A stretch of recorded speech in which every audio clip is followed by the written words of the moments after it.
all sense of reality and enter another world. Remember, do not underestimate the power of PlayStation. Beyond.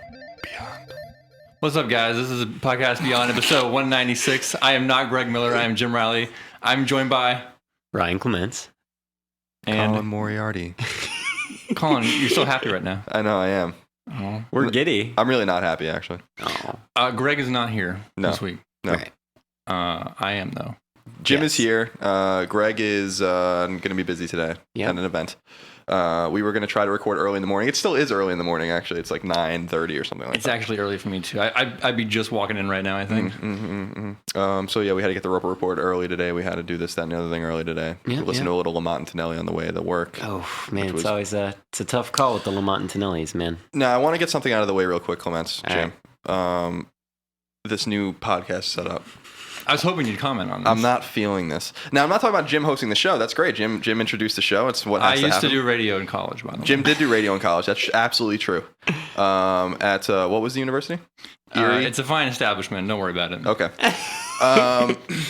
Don't worry. I'm not really that worried about it. I was just asking a question. Don't worry about So we usually have these headphones with like the little mics coming out, like maybe what a pilot would wear or something like that, or someone in the NSA maybe at a computer terminal. Now we have these microphones that are bulging out of the middle of the table here. Right. And so it's more like a radio setup. Now this Right. is problematic, Jim, because you can't lean back and relax. You have to be like right on top of this goddamn microphone the entire no time. slashing for you anymore, Colin. I know. Newsflash, it actually helps you focus and stay energized. I don't know. I mean, to me, I feel like, I like to sit back and ponder. I like to absorb what everyone's saying. Now I have to sit with my neck arched towards this microphone. You can sit back and ponder and then lean forward when you want to say something. Do I sound good to you guys? Yeah, you sound fine. really good. Okay. Like in my headphones, I have a kind of like an echoing. It's okay. This is what happens. All right. It'll sound okay once in the final product. I'm hoping we can bring back the old setup. It's too late, not going to Colin. happen. It's too late. I'm very disappointed in the setup. Before we get into anything, I just Yeah. want to make sure everybody knows I platinumed Demon Souls the second time. Mm-hmm. Took me about 5 days. Congrats. I beat the game in total 10 times. Oh my god. Yeah. Do you want to tell everyone what happened on Sunday, Jim? I don't remember what happened on Sunday. We were supposed to go to dinner. Oh yeah, this Okay, was a serious issue. Colin blew me off. I didn't. He sends me a text at 10:30. Says, "So what are your plans for?" Because we had discussed the week before that we were going to get dinner on Sunday night. Okay. Sends me a text at 10:30. Says, "Hey, just want to know what the plans are for today." And then at 12:30, 2 hours later, he says, "Well, I got other plans. Up, see you later." Like I haven't. That's not what I. I hadn't even gotten out of bed. That's not what. All right. So first of all, it was 10:57. I text messaged you, and I said, "What time do you want to meet?" It was the query. No. It wasn't what time. It was. Are we still on for? Oh, okay. It was something of that nature. Something of this nature. Okay, got it. And then I went. So I did this when I was going out to the supermarket. I ate breakfast. I went to 3 different stores. I get home exactly 2 hours later. I just happened to pick up the phone. He hasn't texted me back, so I'm like, all right, man. Well, I have other plans because it was the day of your barbecue. Yes. What I wanted to know was if Jim wanted to, maybe come through to the barbecue and then we can go to dinner afterwards. But I never heard from you. So I just ended up getting drunk at Ryan Clements' house. I was sleeping. Yes, it was such a good time. By the way, barbecue at my place turned out spectacularly. It was awesome. It was the great. day before Independence Day. My God. But we watched Independence Day. This was the first time I've seen this movie. What? No. I was about to say in what must be 5 to 10 years. Mm-hmm. I mean, I don't know. It's been a really long time. But man, we rocked that Blu-ray so hard. We had everybody just hysterical laughing. It's a good movie. There's a part of the movie where the dog, they're in the woman's in the tunnel, and the dog leaps in. And the dog leaps in, and I didn't realize it at first until someone told me afterwards. But at that part, you're like, oh great, the dog made it. But then you realize, oh, millions of people just died in the tunnel and in the whole city. Yes, but the dog lived. So the dog okay. made it, and I would like to point out that during the dog jumping section, everybody cheered, exactly, like with great joy in the room. It was a good time. It's I actually really. I mean, it's a corny movie, but I actually kind of like that movie. I really like it. And I really like. I think I was talking to you about it, although I was kind of drunk, so maybe it was someone else. About how I really enjoy how they have that ship, or whatever at Area 51 or wherever they're at, and how it was like they explained the Roswell crash and the Roswell event as aliens scouting the planet and like one of their ships crashed or whatever, and so they have them. I think that's actually kind of clever, and I dig that. And I also like Jeff Goldblum's character because I was wondering, as some people know, I think Jeff Goldblum is probably the worst actor that's ever walked the face of the planet. And he... No, wait a minute. Don't say things you can't take back. And I was wondering if Independence Day could just be a spin-off of Jurassic Park because he is the same character in both. But then doesn't he actually die in Jurassic Park? Or does he live in Jurassic Park? Oh, I don't know. He lives. Dr. Ian Malcolm? They would never kill. Isn't that his name? Yeah. No, I thought the main guy's name was Dr. Ian Malcolm. And he was... No? That was John something. Oh, that's right, John. So he lives in Jurassic Park. We're going to look this up. He lives in Jurassic Park? He does. He makes okay, so this could... He's injured. Then Independence Day should be a spin-off of Jurassic Park. Do we have any other business to attend to? I just on Demon Souls. So we were wondering how I beat it in 5 days. Yeah. So there's a rare item you have to get to craft a weapon to get a trophy. Very difficult to do normally. I got lucky and got it without even trying. And once you get this, it's a pure blade stone. If you know what you're talking about here. Okay. So once you get the pure blade stone, the rest of the trophies are easy to get. Okay. You got to get that one item, and I got it by pure luck. So Okay. that saved me about probably 5 to 10 hours of playing. Now, is your plan still to get the plan is to get European the third version? Yes, I'm going to get the European version. I'm asking Namco if they can send me a copy because they publish it in Europe. So I'm going to ask to get a copy. It actually registers the separate regions as different like trophy lists. So it's my understanding it's based by who publishes the game. Okay. So Sony publishes the game in Japan, Korea, and the Asian areas, Asian markets, and so all those versions will be the same trophy set. Atlas published in North America, and then Namco in Europe. So 3 separate trophy sets. Got it. But for Dark Souls, we don't know yet who's quite.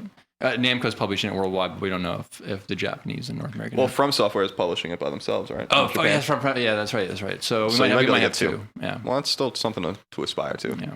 This October. Are you on a scale from 1 to 10? How excited are you But for a 90. Dark Souls? A 90. Like a 90 out of 10. I have boners thinking about it. Okay, Okay, well, that definitely is a 90 out of 10 then. it is a 90 out of 10. So should we get into yeah, Colin, I think let's start off the show proper. what once was, was, what is right now, what and is, forever will be? forever The Roper will be. Report. It's time for some news. Okay. So the biggest story is what I suspect everyone will want to talk about, and so I've left it for last because that will be the Oh, so topic of the week. So let's get into everything else. right. This is Dr. Alan Grant, by the way. Alan Grant. Doctor. Alan Wow, Grant. where did we get John from? Where's there a John? John. I don't know. I'm Is sure there one a of the John guys. in that movie? No. Is Newman's character named John? It's I already turned it off. Okay. Number 1. According to a report, PlayStation 4 may be coming as soon as 2012. Bullshit.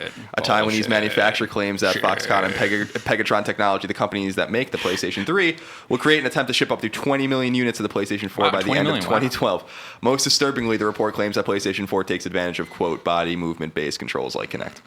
by the way, you didn't give the disclaimer that this is the news brought to you by Colin Moriarty. Oh, yeah, there's... Colin's opinions not necessarily reflect those of Beyond or its subsidiaries. Yes, and Who else is beyond owned?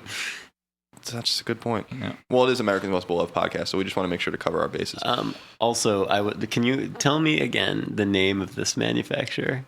Foxconn and Pegatron Technology. Pegatron. Pegatron is my favorite word now. Well, Foxconn's known for all these like worker deaths. A lot of people die Really? there. Yep. Yeah. Oh, goodness. Okay. All the time. Like Well- suicides. Yeah. People don't like working there. Well, so I guess we'll just go to Jim because Jim knows things about rumors and speculation.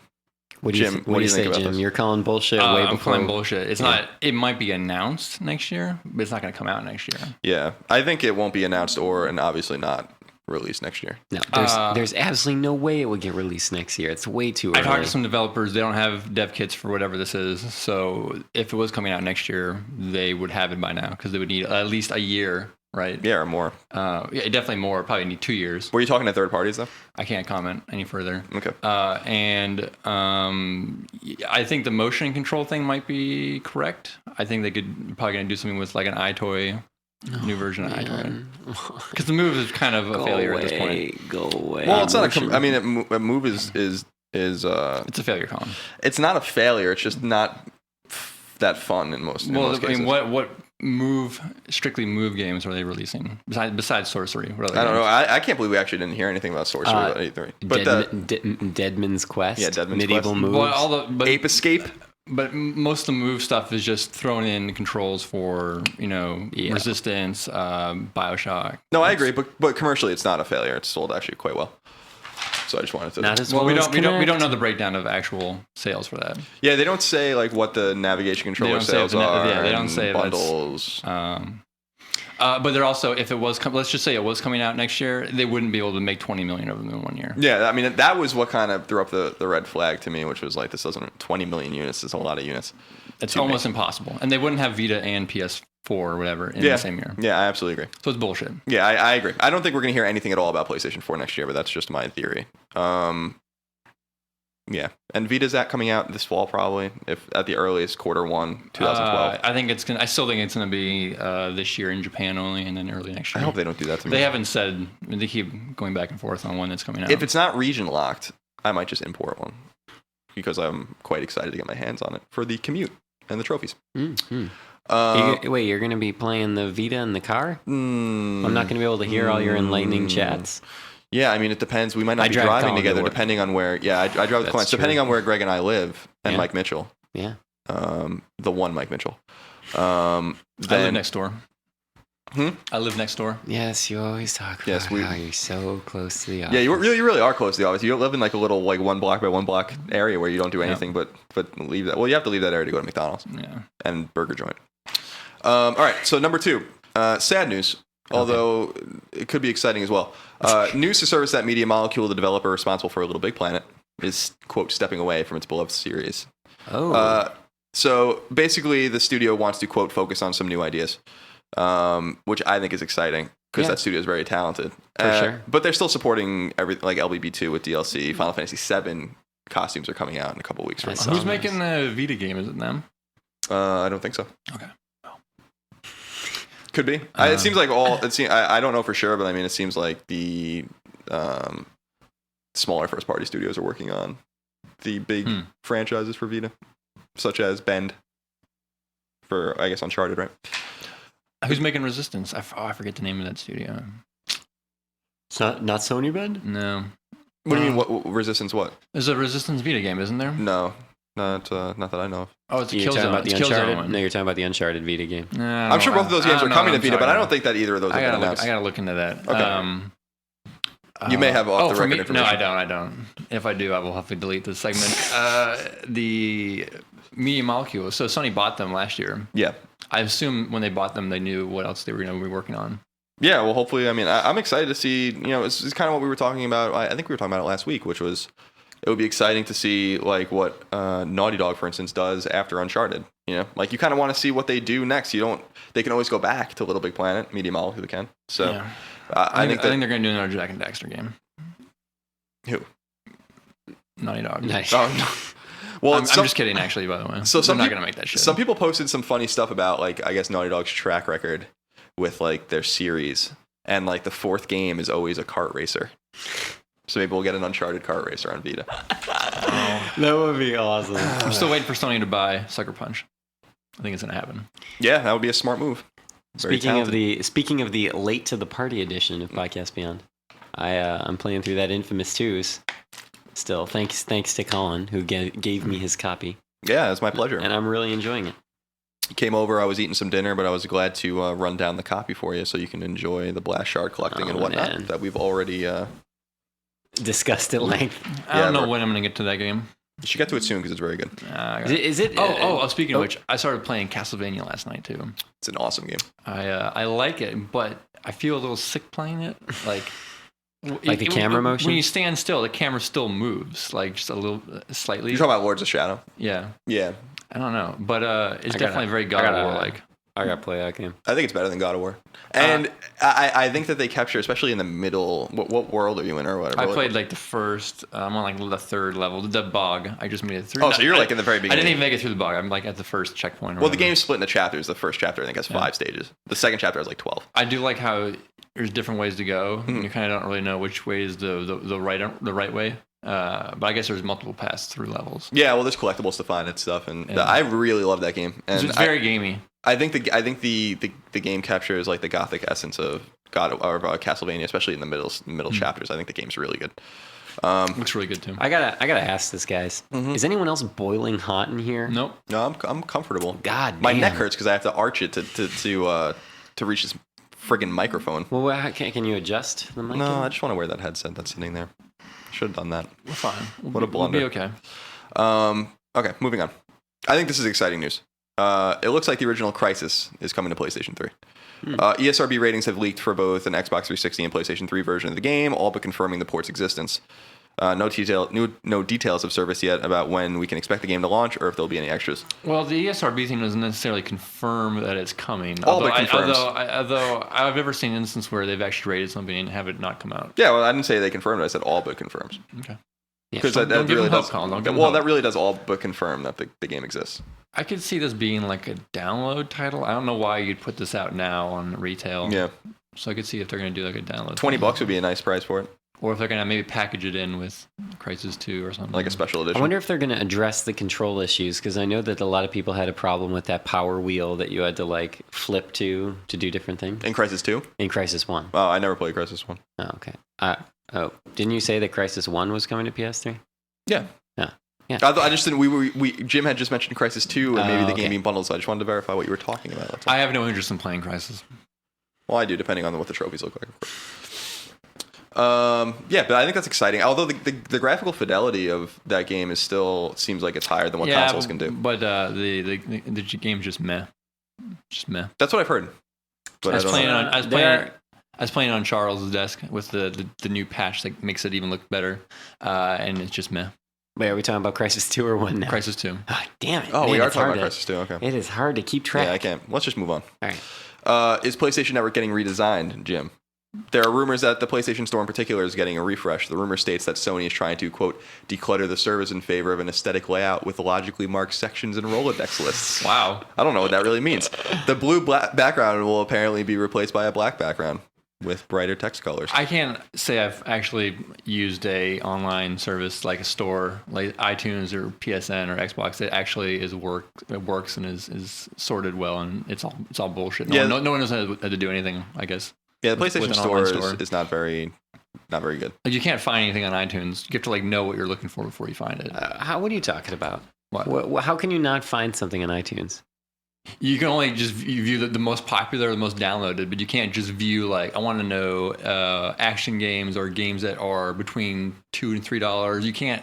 You have to know what you're looking for before you even go on iTunes. I thought there were sorting filters you could use. Not on my iPad. I'm looking at. Well, maybe that's the I problem. can't find bullshit on that. That's probably for the best, though, that you can't find bullshit. PSN redesign, I think it's fine the way it is now. I wish they would just work on download speeds, personally. But Yeah, the only they way need that's to. really going to be fixed is if they start charging. So, but I think it's possible. I think it's very possible. When When was the last redesign? When did they do the? we used to run off the browser. That was a long time ago. Oh man, yeah, that was years ago. I think Years that was and the years. I think that was really the last Like time. a fucking decade ago, man. I know. It was a real long time ago, before the internet even existed. I know. It was just a bunch of pipes with water flowing through it, and then they would pump the data into the water. And then Hamsters on wheels. You would drink the water, and you would get the data. That sounds more high-tech than the internet. Number 5. Today, Bethesda announced a new first-person shooter called Dishonored. It's being developed by Arcane Studios, who helped develop Bioshock 2. Little else is known about the game right now, other than that it's coming in 2012. Jim, thoughts? I'm always down for more cyberpunk futuristic games. What's the name of this? Dishonored. Ryan Clements, it's called Dishonored. It's a dumb name. Oh man. But I like it. You got the one of the lead designers from the original Deus Ex on this. One of the Half-Life 2 guys on here. Ooh, they've got a nice little team going there. It's a nice little team. So I'm interested. All right. I don't know. I feel like we have too many first-person shooters. It's like it's very stealth. It's a stealth game, and you don't have to kill anybody. You don't have to. That'd be cool. So it's Very Metal not Gear. going to be just like a Gears game where you run around shooting people. Yeah. So Sounds like a first-person Metal Gear to me. sounds pretty good. Yeah, I'm down. Speaking about, we'll save the Metal Gear talk for later because there has been There's some Metal Gear talk. There's been some disgruntled readers about Metal Gear Solid 4. Yes, there. The game's terrible, by the way. Yeah, I don't like that game either. But we'll get to it. Number 6, Harmonix, the studio behind the original Guitar Hero games and Rock Band, and most recently Dance Central and Dance Central 2, have announced its new game. It's called Vid Rhythm. Well, they didn't come out and announce it. Oh, they they didn't? They confirmed that It exists. There was a trademark filing for the name Vid And they- Rhythm, and they then said that's like- yes, that's a project we're working on. Okay, That's all so they I'm said. sorry. It's called Vid Rhythm. But yes? yeah. And we have no other details on the game. Vid Rhythm. Vid Rhythm. So I imagine really hope it's not like a motion game again. Oh, I'm sure it's it is. probably going to be when Dance Central, right? Dance Central, not Yeah, Dance Central. Dance Central sold over 1 million copies. So yeah. Yeah, I suspect it will be motion. Is it so hard that I just want like Amplitude HD? I've been saying it for how many years? Well, they're working this on multiple. podcast? They're working on multiple projects, so this isn't the only thing they're working on. Man, I hope that they just bring it. I in. imagine they're going to put out a downloadable game like that. Yeah, it makes sense. That would be awesome. And then you could just like buy new songs on the store and then just update it. Mm-hmm. And then, oh man, Play on your Vita. put it on the Vita. It's like a recipe for success. Why aren't they doing this? Everything should be on the Vita. Yeah. Everything. Number 7, this really wouldn't interest anyone in this room, but it would have interested Greg. DC Universe Online now has a cash shop. The marketplace allows for in-game microtransactions using Sony Station cash, which is purchased with real money. Speculation is abound that this signals DCUO's transfer to free-to-play, but there's no more information on if that's the case or not.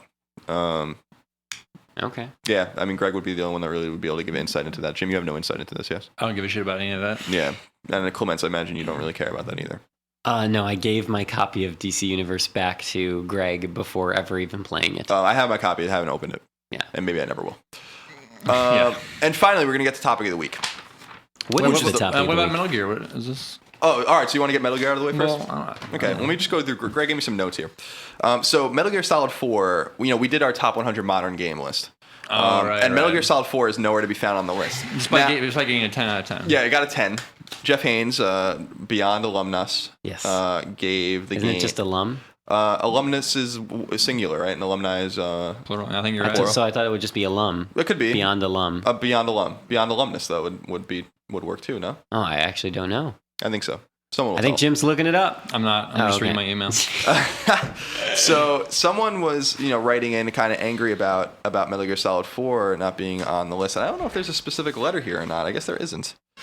But he did want me to explain that the reason Metal Gear Solid 4 isn't on the list is because they decided collectively that Peace Walker would be on the list. And we only have one game per franchise on the list so that there's not, clutter there. Because Right. otherwise...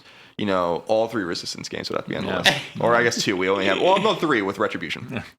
And we would have to have both Uncharted games on the list. And we would have to have, Both Mass Effects. Both Mass Effects and Gears of War and Halo and all. And it would be, after a while, it would just be cluttered with, Call of Duty and all those games. No, is that explained in the article? I think it is. And what Greg said specifically is that if you read the Metal Gear Solid 4 entry or Metal Gear Solid Peace Walker entry, it explains why Metal Gear Solid 4 isn't there. And I think that the rules do state that it is one game per franchise. Once you click through all 100 times to find it. Sure. Yeah. That's, Although I am happy that Demon's Souls made the list. Did it? Yeah. Resistance also made the list. What number is Demon's Souls? It made number 100, but it wasn't on the top PS3 games of all time, so it doesn't make any sense to me. But whatever. What? Oh, Demon's Souls? Well, Yeah. 'cause, so that list was picked, the PS3 list was picked by Clements, myself, and Greg. And none of us had a great affinity for that game compared to the other games on the list. Who else in the office has an affinity for that game besides me? I don't know. I guess no one. But I mean, there are games on there that that list isn't supposed to be everyone's opinion. It's supposed to be our opinion. I'm just giving you a hard time, Colin. And the PSN list, I'm really proud of the PSN list, and that was really only me and Greg. And some people have problems with that as well. What was awesome about that list is you actually gave someone all the games. Yep, we gave one person a code that gave them all 25 games for free, including He's working on Shatter. He's working on Sly 4. He is working on Sly 4. I'm actually friends with him on the PlayStation Network. Wait, it was a single code that gave him 25 games? Yeah. How'd you guys work that out? It's pretty awesome. Sony hooked us up with it, and the guy actually took a video of himself redeeming the code, and then all of the downloads coming up in his download queue. Yeah. It's pretty cool. That's amazing. Pretty cool. Man, the future of gaming. I know. I always thought about if you just put in random string of numbers and letters, like if you actually got something. I'm sure you could eventually if you. Well, I think they expire. I think. Oh, is that the way it is? I think Actually, so. I think you're right because I had a GTA Chinatown Wars code for PSP, and I had it for like a year and a half, and I went to go use it finally, and it didn't work. Okay, so the topic of the week and final news item is this: Jim and Clements. With the release of Resistance 3, Sony is introducing something called the PSN Pass. Similar in nature to the efforts by EA, THQ, and others, the PSN Pass will be a one-use only code that comes with Resistance 3 that will give gamers access to the title's online modes. This obviously discourages the resale of the game, and anyone who buys it used or rents it will have to purchase the pass on the PlayStation Store. Good. What is everyone's thoughts, Clements? No problem. You want to know why? Because I Sure. don't care. Because I think the grand majority of people have one system at home. They will go home. They will put this code in, and end of story, and that's it. But what if you want to rent it? What if you want to? Then rent it and play the single player modes to your heart's To me, content. this doesn't benefit us, the consumers, at all. Yeah. It only benefits publishers. God damn it! You know what? I can't see you. Okay. I got. Just lower it down a little bit. There we go. There you go. Yeah, I there hate it these is. microphones. We're fine. Colin, right. we'll be okay. Okay. There you go. This doesn't benefit anybody but the publishers and developers. Yeah, but don't we want to develop? I mean, don't we want the developers and publishers to get paid for the hard work they put into the game? Yeah, but How would you feel if after Demon Souls came out, all those guys got fired because it didn't sell well, and then they never made another? Then Dark Souls never got made. well, this is a you way would for feel them terrible. to monetize online play. Yeah. People play online more than they play single player, right? So to me, there's a way you can do it for that benefits everybody. This is not the way though, and I don't know what the way is, but clearly the business model we have now is broken. If they have to implement these codes and these features. Well, to me, I mean, it kind of goes back to what you were saying last week, which was, maybe have a system where I think the happy medium would be to like sell the game, the single player game, for $30 or $40, and then if you want to access the multiplayer, everyone pays for it, right off the bat or whatever on PlayStation Network or whatever it is, or use for another $10 or $20, and then that way everyone has the option to just get the disc with the single player game, but you have to have that to play the multiplayer, and then everyone has to pay into that or not if you don't want to. Like for me, I don't care because Resistance I will definitely play online, but for most games that doesn't really concern me. Most developers I've talked to said the issue with they don't care about used games. It's that's fine. You can sell your games used. It's that they're not getting a cut of the money. So GameStop takes a new game at $60, sells it for used at $55. It's all pure profit for them. I just can't. I mean, this is problematic to me, Ryan, because if you're going into the store a week or two after a game comes out and you're buying a used copy of the game for $5 off, what is that all about? It's people do it. I can't believe that. Like, why wouldn't you just spend the extra $5 and get the new game just to have the game new? I mean, if you have $55, I don't think $60 is going to break the bank. Well, the issue now is, and GameStop's currently in a lawsuit about this, is if someone buys the game used, because GameStop will likely sell the codes for these games as well. Like, if you buy it, you need a code to play this online. Here's the code. It'll be, I don't know, probably $5, $10, whatever. But people buy so the lawsuit currently is now if someone bought a game used and it advertised on the package that you got the free included was a number of downloadable content for free, but of course they bought it used and that content was not free. They had to pay for it, and they sued over that. Yeah. Wow, it's a class action. And I think so. I'm pretty. Okay. It's about a year old now. Okay. And so actually, if you buying it used and then buying the content would actually cost more than buying it new, which we got the content free. So that's going to be, I think, an issue going forward for them. They have to figure something out. Yeah. So GameStop might not be able to charge only $5 cheaper for using them. It's kind of nuts that they're even able. I guess what I'm saying is it's crazy that the marketplace demands these $5 off used games for that's just weird because they wouldn't do it if the market didn't demand it. With the market, I think used games actually helps the industry to some extent because a lot of people will only buy new games when trading in their old games. Like I think yearly copies of Call of Duty and Madden are sold based solely on people trading in old games. Yeah, that's true. But I don't know how much of that actually contributes to that. Like I don't know how big the pie is of used to new sales. Yeah. I don't know. Do you have any other thoughts on this, Ryan?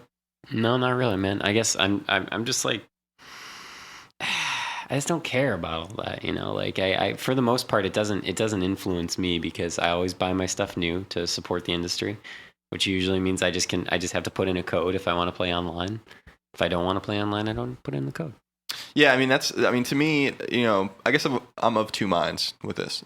On one hand, I don't buy used games, and I really haven't bought used games since I was in middle school. Right. Like, so even when I, like the last used game I bought, as far as I remember, believe it or not, is Beyond the Beyond, which was a PlayStation RPG, which was a complete turd. So I'm actually glad I bought it used. But and I was in 8th grade, so that was in like 1997. And since then, I mean, even when I didn't have a lot of money in high school and I was working at a deli or whatever, and I only had very limited funds, and in college, obviously, my funds were arguably even more limited. I still bought games new because I kind of just want to have the new game, and with like N64 games and stuff, you wanted like fresh batteries and the cartridge, and it's just what I mean. It's like I had to take those things into account. People were scratching the discs. PlayStation games, the black discs were especially susceptible to being scratched. You never wanted to get a disc-based game used. Yeah, I mean, you open those things up and they look like they went like through the fucking World War II. Yeah, it was nuts. I mean, and Blu-rays are obviously much better now. I mean, they're hard to scratch. But yeah, back in the day, like those black discs were like really easy to scratch. I rebought my copy of Final Fantasy VII at GameStop, and it was mint. It's still mint. Very nice. I traded it in, and I bought it back 2 months later. I have a mint copy of 7 as well. Yeah. My copy of 7 is like in a state of disrepair. Like the jewel case. But Colin, the issue here is you can't borrow games really anymore to play online. Right. If you buy a used copy, you got paid, play online. If I'm buying a copy of Demon's Souls used import. If I want to play online, I'd have to put in code. You don't have to put in code, but presumably at some point in the future, I would for that type of game. I just think I just think locking out features that you have to later pay is just a bad move. And what ultimately has to happen is we have to move towards a free-to-play model or a Netflix-style model, in which case it will all be irrelevant. Yeah, I mean, I agree with you in the sense that this isn't the final solution for the problem that publishers and developers are seeing with monetary flow. But at the same time, like right now, I think that the solution works and it makes sense because, there are 4 units that are involved in the sale of a game. Well, so right? why are people buying used copies? Well, because they want, and I'm not judging someone that wants to buy a used copy. That's great. They want it because it's cheaper. Exactly. And so the games are too much money nowadays. Yeah, well, and I don't disagree with that. Although we have to remember, well, I'll get to that in a second. And I don't judge a person for wanting to buy used, especially because a lot of people buy used, and I know because I talk to people and on Twitter and I read comments and people message me and stuff, and they buy used games. A lot of people buy used games not because they're cheaper necessarily, but because they see game X and they're like, this game isn't worth $60, so I'm gonna wait until it's $20 and then I'll buy it. Because I don't buy any games for $6. Because I do. I mean, that's what. But we have to remember something, and what I think what's really important to remember, and a lot of people that listen to this podcast maybe are too young to remember, is that NES games and SNES games and Genesis games and N64 games were much more than $60 sometimes. Not all of them. Phantasy Star was $100 when it came. Fantasy Star 4 there was select games that were expensive. Well, games with big batteries and big chips were more expensive. I bought Final Fantasy 4 or 6 rather, which is Final Fantasy 3 on Super Nintendo, I think for $75. That was in 1994. So inflated with the inflated money now and stuff like that, and adjusted. That's a good excuse. But Phantasy Star 4 was $100 when it came out. You know what I mean? So games were more expensive back in the day. And I think NES games were $40 or $50 except for like Dragon Warrior and games with big chips, Final Fantasy. But the point is that games were more expensive at one time, and when they were cartridge based, yeah. Yeah, because obviously they're more expensive than manufactured. Majora's Mask again Neo costs Geo cost $70. like $1,000 to get a game. Yeah, Neo Geo was really expensive, also because those games were scarce. But the point is that maybe games are a little too expensive. I think games are expensive though because of the middleman, and like you said, like once the middleman's cut out, which is basically what you're talking about, then the problem will kind of solve itself. But at the same time, I look at this issue and I see the 4 units that are involved in the sale of a game, which is the retailer and the consumer, but then the publisher and the developer, and the money. Most of the money in a new game sale is really funneled to the publisher and then to the developer, but a used game, none of it's funneled to them. And so I understand why, if they can make a deal with GameStop, which will never happen, where they're like, we get a cut of the used game sales to make everyone happy, then that's right. But that obviously that's not going to happen. And also we have to kind of deal with the fact that GameStop's really not going to be irrelevant to what we were talking about last week in 10 years. So I think it's just something we have to deal with for now. No, and then it's something like it's a Band-Aid. Yeah, it's a Band-Aid. I agree. It's a bullshit Band-Aid though. Is everyone satisfied with topic of the week? That was great. I guess so. Okay. I just think we should clarify this. This is, I think, so far what they said. It's a game by game basis. It's not going to be all. They didn't say it's going to be all first party or all third party. And they haven't talked about how much you'd have to pay for the pass if you bought. Yeah. Used. So here's my theory on that, and maybe Clements, I don't know if you have any thoughts on this. Is that but we also should say that Sony also did this previously with 2 PSP games, Mod Nation Racers, and SOCOM Fire Team Bravo 6 or whatever it's called. They did this entitlement pass that you had to. Oh, I remember that with SOCOM, actually. Yeah. I didn't know I think that it's only was 2 games they did on so far. But anyway, continue, Colin. But so my theory about the PSN Pass is going to be this.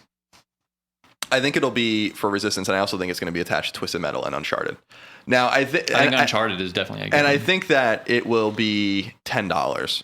But I think what would be really cool is if Sony offered something on PlayStation Store where you can buy $25 pass or something that for a year gives you access to any game that is locked under this umbrella. And obviously they couldn't do that immediately, but once more games maybe in 2012 start coming out that use it, they can have this catch-all where it's like if you really want to buy used games or you rent games or you borrow games and you just pay $20 and the pass will unlock the online modes for everything. Because that doesn't seem like something that other companies have really done yet. It's like something that seems to be more on a game-by-game basis. So if they do it with all their first-party games, then, you know, more power to them. I think that would be cool. But I do suspect that Twisted Metal and Uncharted will have the pass as well. But that's obviously not verified. It would be a real disaster for Twisted Metal since that game is all online. It's not all online. There's off. Yeah, but that game's emphasis is it's online gameplay. Mm-hmm. Wouldn't you say? I don't think the emphasis on Resistance and Uncharted are online. The emphasis in Twisted Metal. Well, a million people have played the Uncharted beta.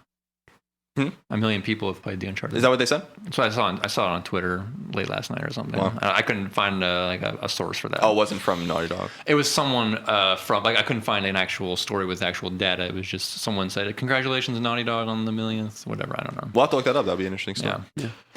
I was gonna say I think that speaking of Twisted Metal, I think that the focus is on multiplayer, but not necessarily online. I mean, they're split screen as well, right? Unless they've taken that out.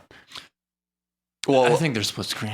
In Twisted Metal, you're saying? Yes. I never played. I played the game and I only played online, so I don't know. Oh, okay. I don't know. All the other previous games had split screen. I think like the appeal for that game is like the on the couch multiplayer. That's exactly what I'm thinking. Yeah. To me, the appeal is playing online, but Okay. I'm not like a Twisted Metal fan really. Right. And obviously, you know, I guess Resistance with the co-op campaign and stuff like that is going to, or a game like Killzone really that has co-op campaign would be affected by that. But see, like just to go back to the PlayStation Plus thing, like, and not to go to Xbox here, but you're paying money to use Xbox Live to Right. play your games online, and then you have to pay $10 to then unlock the online features. It's bullshit. Yeah, but I mean, And if you're a PlayStation Plus member, you have to pay more money to unlock. It's just, to me, that's just bullshit. yeah, It's I mean, bullshit. I agree with you, but is Microsoft first party publishing doing that? Like putting are they going to do it with Gears? Because if so, then you're right. Yeah. Well, it doesn't matter. But they can't It's not, you're paying $10 or what is it, $5 a month for Xbox. I forget how much it is. I don't pay for it now, but it's for online for all the games. So it doesn't. I don't think it matters that if Microsoft's doing it or not. Yeah, but I guess the point I'm saying is that they can't control what third parties are doing. So if EA wants to sell Madden and say like you can't, you have to use they this can't. code. That's why Activision's doing their Call of Duty Elite, because they know millions of people are playing Call of Duty online all the time. They're not seeing a dime of it, so Right. that's why they're doing that. At the end of the day, I think what the reason Clements agrees with it, and I think the reason I agree with it, and you can tell me if I'm wrong, is it's just that publishers and developers need to see more of the funds from the middleman. And if this discourages if you want more games being made of the game you're buying, then buy it new. Don't buy it. Don't spend the extra $5 and then help everybody out. Yeah, and like I said, I can't understand the buying used for $5 less. I can understand buying used for $10 less. Mom comes 20 in. plus. She says, "Hey, I want Dead Space 3 for my son." And they say GameStop, well, you can get it $5 cheaper if you buy it used. Here you go. And she goes, oh, great. And she doesn't understand like the concept, I don't think. Yeah, you're probably right. Of that. I think even some devout gamers don't understand that concept because they're not in it for the economics But yeah, of some it. people don't give a shit about that. Yeah. It's cheaper. I'm going to buy it, or I'll just pirate it. So. Yeah. I mean, the fact that so many people still pirate games and torrent shit is just an indication that they don't give a shit about supporting the industry, which always frustrates me. Yeah, that's nuts. That to me, I think renting games and buying used is fine. I think that doesn't disqualify you as being a real 'cause gamer. it's Is concerned. legal. Yeah, but pirating and torrenting, games is That's That's why clownery. that's why we're all going to be at some point free to play, because then they'll want you to pirate it. It's free to play. only clowns pirate. Okay, so I guess that's it. That's it for Toto. Yeah, that was I'm good. not doing the toe thing. You don't have I don't to do that. That was good. Are you gonna do the new sound? I'm not doing that either. No? Nope. Oh, I really like the new. That's like one of I'm my the host favorite today. things. I'm not doing any of that. All right, well, that's All right. You guys can go to hell. All right, well, I probably will anyway. I'll see you there. So that's the update. Should we do the official IGN list of upcoming PlayStation software on all 3 platforms by the IGN editors? I suspect we Yes. will. Okay. I dropped some paper. Hold on. 2 of these games might have came out last week. I don't really remember, so I just wrote them all down. Resistance Dual Pack came out today, or this week. So if you want to play Fallout Man Resistance 2, you can do that. Great. And you should, because they're good. Earth Defense Force. How much is that, by the way? I think it's $30 or $40. If it's 30, it's pretty good value. I think it's 40. Fuck that. Yeah, I don't know for sure. Earth Defense Force Insect Armageddon. Oh man. I was watching Anthony play this. I don't know when his reviews. I think it's out. We can talk about it. Yes, it the is game- out. the game's So we can out. talk about the game. His review's not live yet though. It looks pretty fun, I gotta say. It's Yeah, I it's played $40. it. $40, and it's got I don't know if it has drop in drop out co-op, but you can't play it online. You can play it co-op online, and I don't think it's put in a code to play it online to buy it used either. It looks like it's damn fun. It is damn fun. I was half asleep when I went up to the capture bay to help Anthony play some split screen for his review. Mm-hmm. Dear Lord, I was having a good time, and I was barely conscious. It definitely I was looks, enjoying it. it's a low budget, but I think this is an instance where the gameplay will just. That it's like the perfect example of a game where, okay, yes, this game doesn't look particularly good, but it's fun, and there's jetpacks in this one. Fun is what matters. Yeah. Who cares what a game looks like? That's the least important thing about a game. I keep saying that over and over again. It's the least important thing. How a game controls, You're wrong. how it plays, the presentation values in terms of is it easy to find what you're doing and what you need to do and where you need to go in menus and stuff like that. That's what's number most of important. polygons isn't the end all be all, but the art style. Is Yeah, I mean, something there's a big that's difference that between- enhances the game, but I think that you can have a solid game that looks like look at a game like I don't I love River Raid on Atari 2600. That game looks like crap, but that game's fun as hell. Who cares? And remaking it or retouching that game would make no sense because the game is fun in the essence of what it is. I think the way a game looks and sounds is important in terms of taking into Okay, this is account. very different. This is Hold on a second, though. No. This is this is the important, conversational I'm podcast, hosting Jim. the show. Goddamn. No, Jim, we're all hosting it. Shut up. The fact of the matter is that video games are video games, right? That's So right. by definition, if you are a developer and you're making a video game, you have to care about what it looks like. You can't just ignore the video part and just do the game part, or else you should just make a board game or a card game or something. And even then, you could argue there's some art style there and how it's presented. But I'm not saying that that the visuals take precedence over the gameplay, but it is supposed to be a visual, audio, and sensory experience. It's combining all those together. So if you are lacking, if it's the ugliest game of all time, even if it was if it was cool, had a cool idea or something, or the gameplay was fun. If it looks so terrible that it's just, why would you play that as opposed to a game that not only plays well, but also looks nice. Yeah, I don't disagree with you. I think I love when a game looks great and sounds great. All I'm saying is that when you take everything a game does into account, gameplay, the essence of the gameplay and the way the game feels, controls, that's what's most important. Are you having fun with the game? Killer 7 plays like shit, but it's still a fun game because it looks awesome.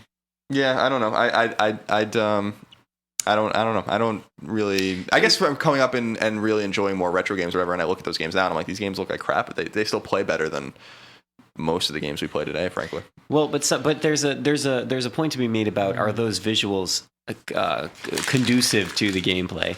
As in, the game may look like crap, but can you understand what's happening on the screen? Is it are you able to take all this visual information in, and does that translate into the gameplay? Because then that's good, because then the game can quote unquote look like crap in our opinion, but if those visuals are feeding into making that gameplay experience good, I would say that it could still be a good looking game. Yeah, I take that into account. I take that into account with a game that comes to mind about that's visually striking that enhances the gameplay is Outland.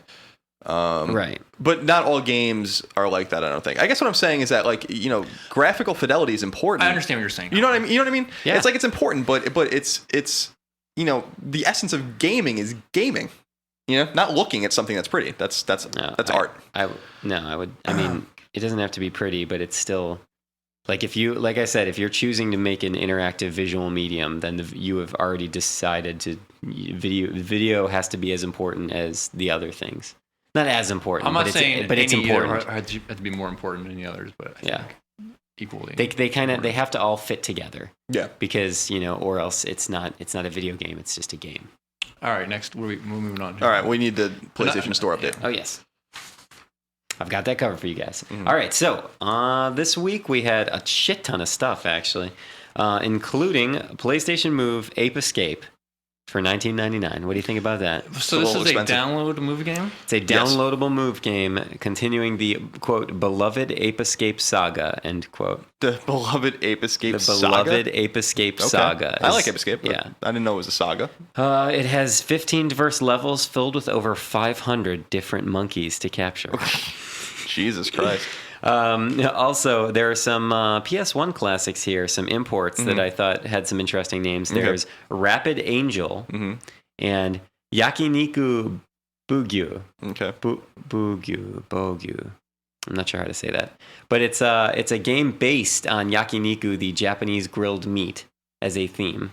Players will become a yakiniku master. You must prepare and cook the food and attend to your customers to level up the chef's scale.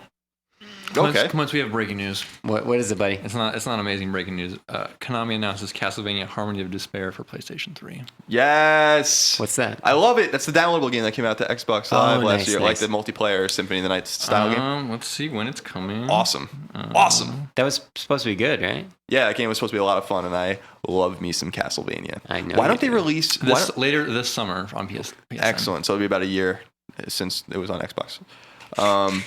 So that fits into the usual Also schedule. added to the PlayStation version is the, quote, Beauty, Desire, and Situation Dire map pack. Cool. Cool. I'm excited about that. That's good news. Also, for all you Mortal Kombat fans out there, you can download the Kenshi DLC, which came out this week. He is a character from, I want to say, Mortal Kombat Armageddon or whatever it's called. I have no idea. Kenshi? He has the blind fold on. Yeah, he is a blind swordsman, a blind telekinetic swordsman. No, he's in one of the original games. He's a fighter. Deadly Alliance, maybe? I think so, yeah. Maybe. Anyway, I forgot where he originally cropped up, but he is back, and he's pretty badass. But it's still $5 for a single character. That's bullshit, now, by the all way. right, so here's the Should thing. be $1. Here's the thing that I would like to point out to a lot of people, okay? If characters are a huge addition to a fighting game because they are basically a core part of the experience. They have to be taken into account in terms of balancing, in terms of not only their visual design but their audio design. I mean, there's a ton of shit. This is not just like a costume, so I understand that. But you also have to think about it like, what did the original roster have? Like something like 25 characters. I mean, I forgot what the roster did. But think about all the characters that you paid for at the beginning, and now you're paying an entire $5 more for just a single extra character. See, to me, this would be a good free to play game. You pay per character. You pay for whoever you want to fight as. Because to me, taking characters out of what could have been in the full game and then charging $5 for is bullshit. I disagree with that pricing. I definitely don't buy that. Yeah, I buy don't. the game used and then buy it. I don't know. It rubs me the wrong way. I understand. Like if I like Mortal Kombat a lot. So if I was just like really hardcore playing this game and $5 for another character, I'd totally buy it. I mean, I totally understand why people want to go out and buy that. And $5 isn't a lot of money in the grand scheme of things, considering that is a single beer at a bar. That's how I always like look at Capcom's model of sort of re-releasing the game down the road with not only new characters but new modes and shit, and charging only $40 for it. I don't know. Yeah. I mean, it's not the best model either. But hey, Colin, we have talked about Burnout Paradise a lot on Podcast Beyond. Do you agree? Yes. Over the years. That's got a great intro, by the way. What's that? With the Guns N' Roses. I love it. Good for trophies, too. I would like to point out that Burnout Paradise full game plus bundle. Okay. So this is, let's see, this bundle contains the full digital version of Burnout Paradise with all cars and bikes unlocked, so you can jump right into your favorite ride. The bundle also includes the Boost Special cars, the Hawker Mech, and the Carson Extreme Hot Rod. This entire bundle is $7.99. We also for the game? For the game with everything unlocked. Wow. We also have more breaking news, gentlemen. Yes. Neil Berger is the director of the Uncharted Drake's Fortune movie. Wait, no, it's not called Uncharted Drake's Fortune. Just the Uncharted movie. The director is Neil Berger. Who is that? What has he done? Um, What has Neil done, Jim? Tell me. I'm reading. Tell me. Reading.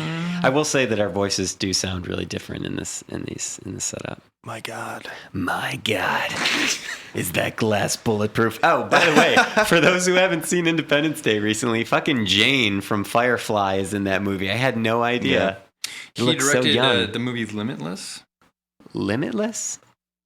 Does anyone know what that movie is? I have no idea what that is. Yeah, I don't know what that is. What else?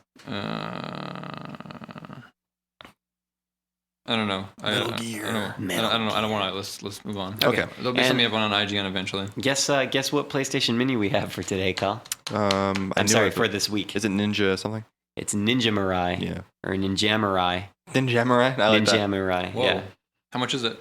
It is $199. $17. Oh, $199? Okay, yeah, that's a reasonable price. That's also the minis. That's a broken business. Oh, right? yeah. Yeah, really? Are they making any money off of those? I doubt it. I doubt it. If you're a developer, you do not want to release a mini exclusively.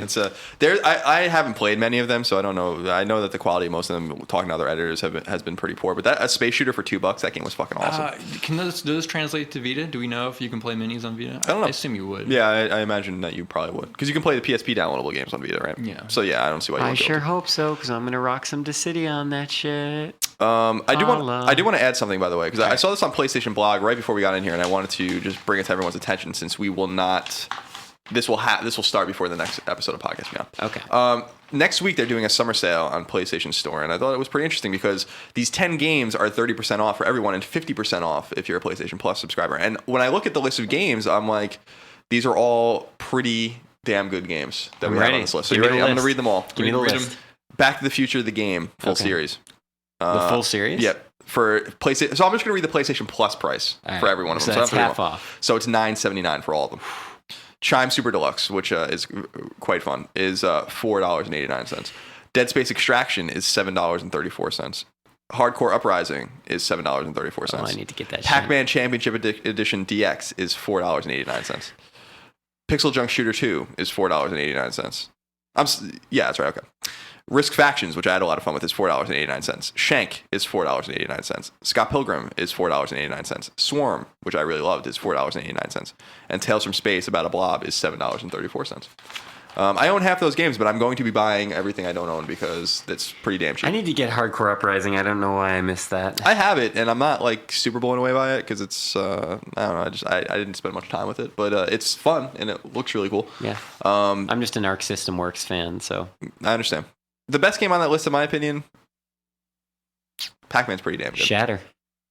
Yeah, Shatter is pretty good, damn good, but it's not on there. Yeah, Swarm is a really good game too. I don't think a lot of people played it though. So that's that. Should we move on to some reader mail? Wrap things up? Yeah, I'm doing. I would like to point out, Carl, that we've been recording for 53 minutes. Okay, so well, we'll be quick. That's a new laptop we got over there. It is a new laptop. So does it shut off after an hour of recording now, or do we know? No, it does not shut. Okay, No, we can actually record longer than an hour now. We could always record for longer than an hour. You're just doing it wrong. What happened? In the old GarageBand we had set up, it was designed to cut off at a certain time, but you can change that in the options. Oh, yeah. By the way, so the first thing for, I guess, pick of the week with a question mark Greg put, Kevin Garaventa wrote us in and said, you have to mention on the podcast that Burnout Paradise Complete Bundle is $8 on the PSN store. So we beat you to it. I'm sorry I didn't see that. Yeah. But beyond to you, Kevin. And I guess that will be our pick of the week. Just I'm going Earth Defense Force. All right. Actually, yeah, to be totally fair, I'm really excited to play that game. I don't really have an opinion, so I'll just go. I'd rent it. At the very least, rent it and check it out. Yeah, rent it. If you got like a sleepover or something this weekend. A sleepover? Yeah. So I want to know how old can you be for where it's still socially acceptable? Pre-high school. Once you get into high school. Our sleepovers. I was crashing at my friends' houses. Crashing. You don't sleepover. Sleepover is like something you plan ahead. Right. I'm gonna bring my games over. We're gonna play this. We're gonna do that. But I think you could totally plan a crash ahead. You could be like, yo, let's just game all night, and then I'll pass out there. You just call it different things. It's all about the phrasing. Yeah. I still remember how traumatized I was when I was like really young, but I was still asking like my friends, hey, you want to come over and play? And they'd be like, what are you talking about? And I was like, yeah, let's come play. And you're like, they don't say that anymore. Put on your play clothes. That was the big thing with my mom. Change your jeans. Put on your play clothes. Jesus Christ! All right. It was so funny. Yeah, no, I think that, I think about like sleeping over my good friends' houses when I was young and you'd sleep, or at least, we would stay up and everyone would go to bed. We'd watch like Beavis and Butthead because I was like really illicit. And, and then I would sleep on the floor next to them. But then like when we were older and I'd sleep at their house, or at this particular friend's house. You just I would watch like porn. sleep. Yes, that. But then I would like sleep on the couch downstairs, because I knew you kind of have to separate and give each other their own space. No, see, like a sleepover is like, weekend, you go, you get to rent one game, I did always love the whole, like, you go as a group and you guys all rent a game or a movie together or something, and then you go check it out. Those were the days. Those days are long behind us now. Now life's so depressing. I know, it really is. It's like you want to come over and hang out? No, I got about 4,000 things to do. And I have to pay my bills, so go fuck off. Oh, my God. My God, I have to pay this Verizon bill. Okay. All right, so... Who is that you're intimidating? Or who is that? What? My God. Is that Jeff Haynes? No, my God, we're doing an Independence Day quote. It's this general in Independence Day that's advising the president, and he has the exact same "my God" expression on his face for the entire movie. And every emotion is somehow tampered with this like face of like "my God." And, like, he does say it though, and he actually does say "my God" at some point. Like a Metal Gear reference or something. Yeah, no, it was not. Metal Gear. Yeah. Yes. So we have a reader mini review from someone, and I want you to read it, Clemens. Okay. It's right I'm here. ready. Thank you. It's the big paragraph here. Yeah, All from right. David. This is from David, associate editor at IGN One Up Entertainment applicant. I don't know. Okay. Yeah, I don't know. I didn't really. I think he's applying for something. Oh, he's an applicant. Oh, he's okay. I see. Okay, got it. This is for Monster Hear Me Roar, is a PS Mini that takes a similar concept of Pac-Man, but adds its own mix to the table. You're a monster that looks like something from Where the Wild Things Are, but more colorful. The object of the game is to consume as much floating balls as, as you can, called Dream Essence, until the time runs out and the amount of dreams you eat determines the type of star you get from bronze to gold. So once you get to the biggest form, you feel unstoppable. You just run over everything and eat everything, and it's pretty fun, and the music kicks in, just makes you feel like a badass. That was quite the sentence. You are also given abilities which let you fart, dash, slash, and roar. There are also pickup items such as rotten cheese that lets you puke on other monsters, rendering them vulnerable, or chili soup that allows you to let out a huge fart, blowing up other monsters nearby. So if you want some nasty humor I would recommend this game. It's actually free for PS Plus members, which should be about everyone right now. That's true. Okay. All right, then. So there's that. Hand that over. So I would say that was a great review. If you are an applicant for... Jesus, Jim. If you're an applicant for a position, I would just recommend just make sure you go through that. Trim down those sentences a little bit. Just be careful. Yeah, for me, some big sentences. This is different for everybody. For a review for me, I want to know how you felt playing the game. I don't want like a list of bullet points of what the game has. Right. I don't care about that. Remember, there is no such thing as a review with no opinions in it. Right. A review is an opinion. Right. Anyone who tells you otherwise doesn't know what they're talking about. So don't be afraid to put in your opinion. I also have no idea what the game's about. Yeah. Yeah, I just don't really understand. Okay, so questions. Let's see. I don't know what I want to read. We have some one-off questions, and you're gonna answer all of Greg's questions for him. Okay? Sounds good. I'm pretty qualified to do that, I think. Yeah. Okay, this is from Knighted Colin Moriarty superfan Jonathan Cordero. Greg / Jim, you're not a fan of Marvel Universe compared to the DC Universe. If Marvel blinked the continuity like DC is this summer, could they win you over? No. Okay. Ryan. Yes. Game already released this year that you wish you could have reviewed. That's a good question. Can I pass? No. All right. Already released this year that I wanted to review. I kind of wanted to review the Transformers game that Arthur reviewed because I wanted to check it out. Okay. So there's that. And he asked me the best documentary you watched recently. I watched this awesome HBO documentary about Bobby Fischer, the chess player. I can't remember what it's called, but it was on demand as of a week ago, so you can just go check it out if you have HBO on demand. It was very good, and I like Bobby Fischer, and I like chess a lot. So,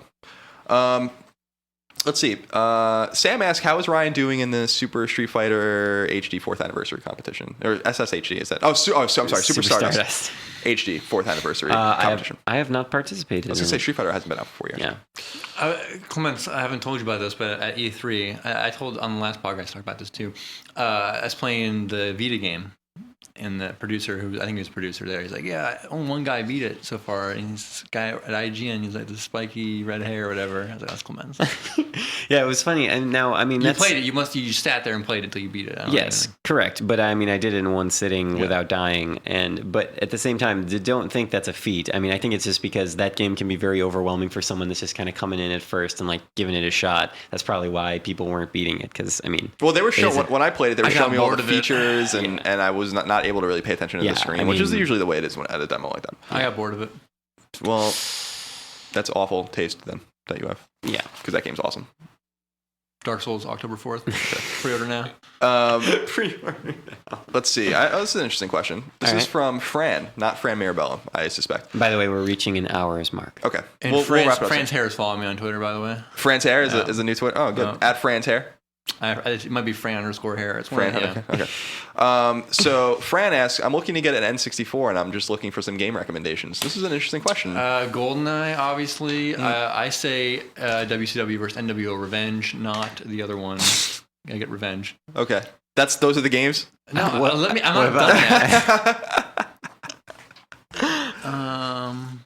What about Ocarina of Time? Oh yeah, Ocarina of Time, Mario 64, obviously a pretty good game. Yeah.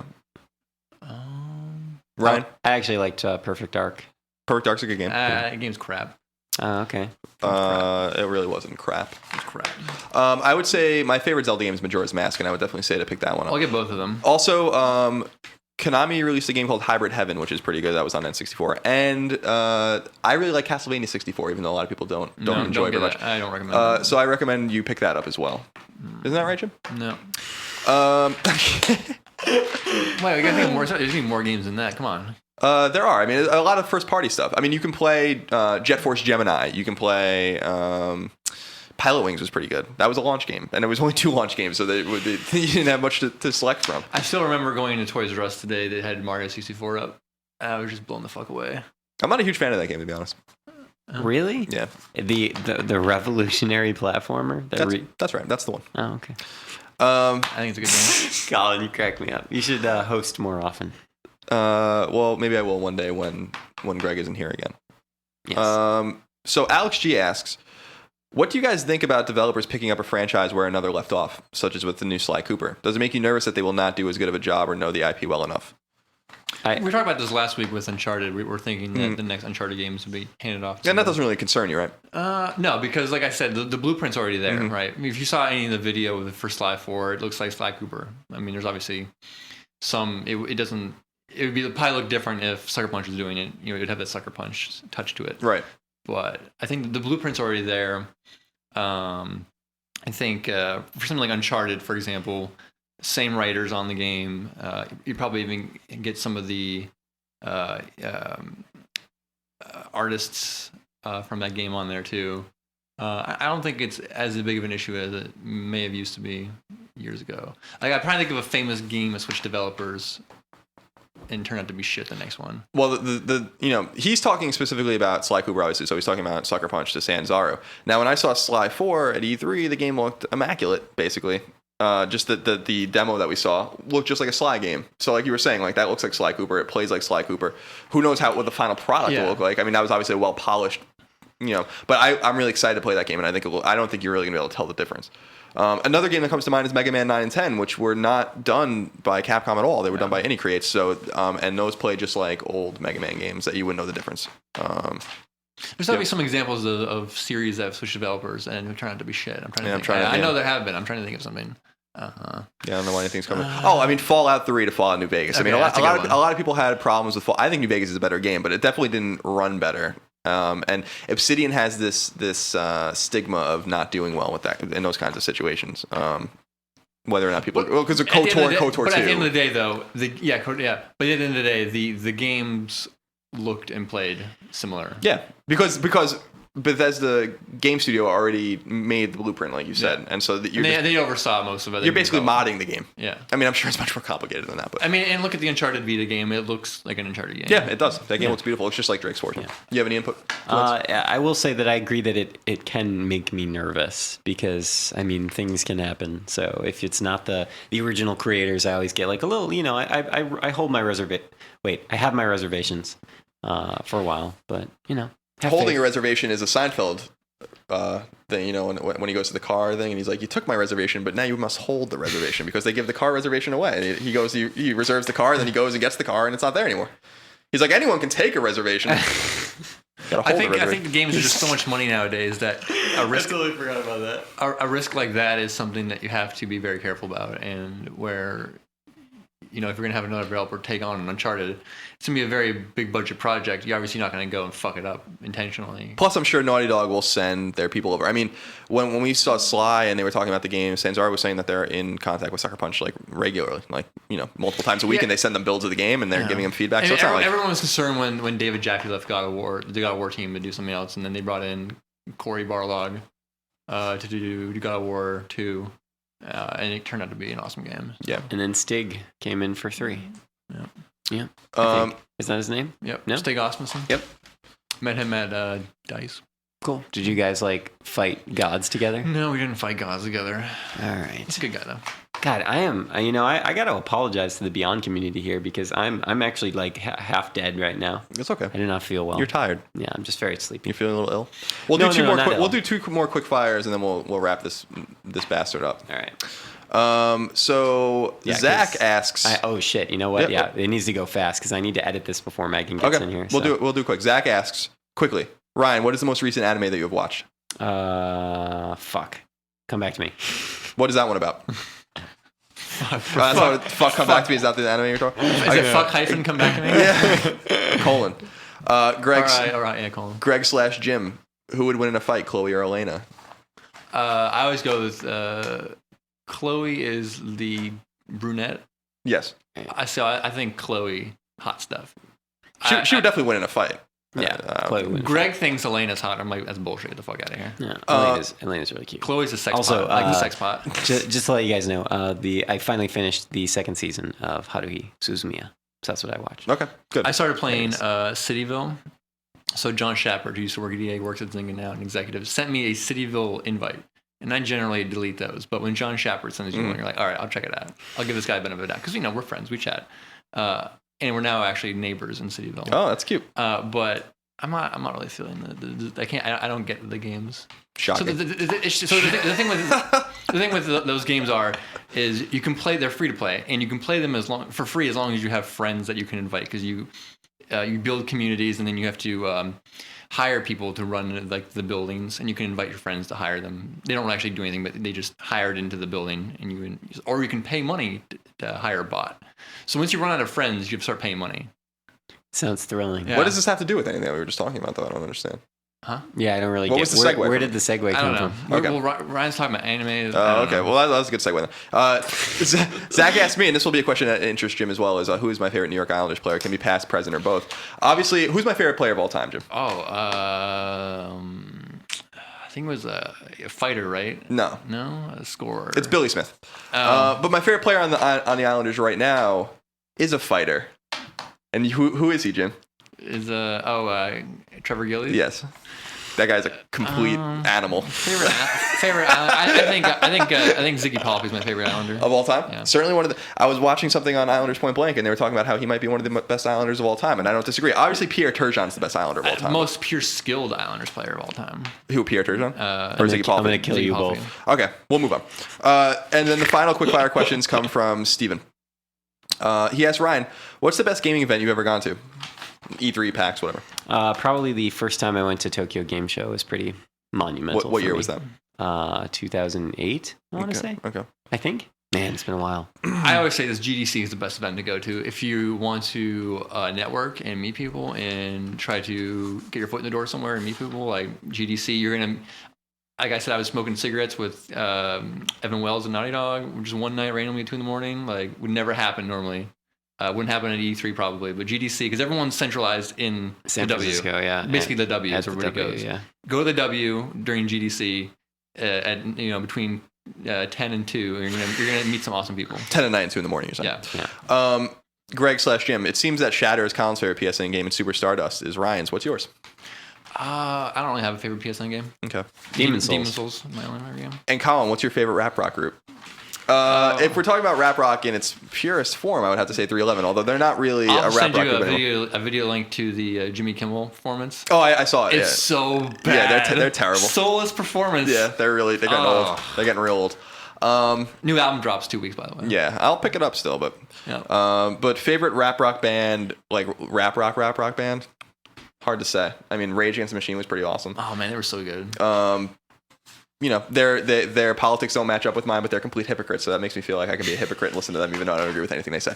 And on that note, Ryan, take me home. Cool.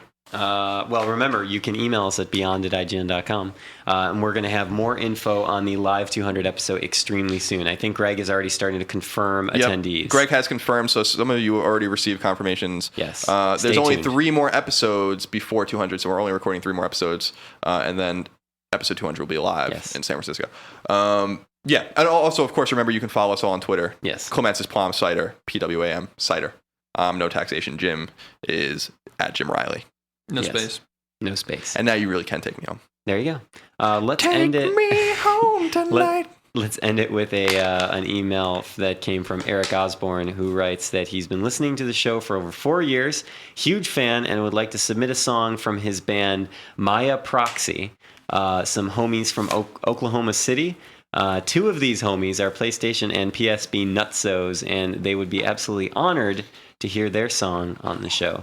You can find more info on this band at www.themayaproxy.com. And let's play a song called Sometimes. And that's about all there is to Thanks it. for having me on. Thank you, Ryan. Thank you, Jim. Thank you, Colin. Thank you. Thank you, listeners. That was fun. Goodbye. Beyond.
Runs without a brain.